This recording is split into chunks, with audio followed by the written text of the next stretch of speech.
Eero Max 7 BE20800 Tri-Band Mesh Wi-Fi 7. Step 1.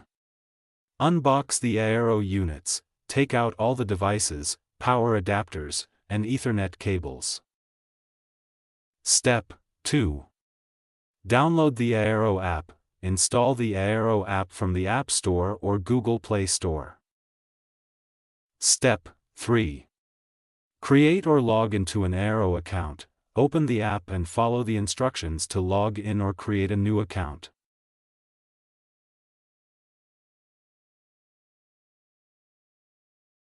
Step 4. Connect the main Eero to your modem. Use the provided Ethernet cable to connect the primary Eero unit to your modem, then plug it into power. Step 5. Follow app setup instructions, open the Eero app, and it will guide you through naming your network and setting a password.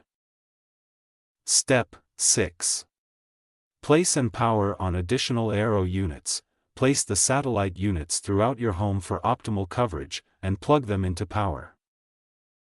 Step 7.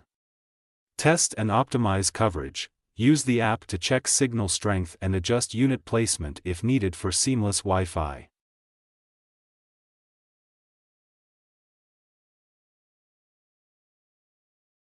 Thanks for watching.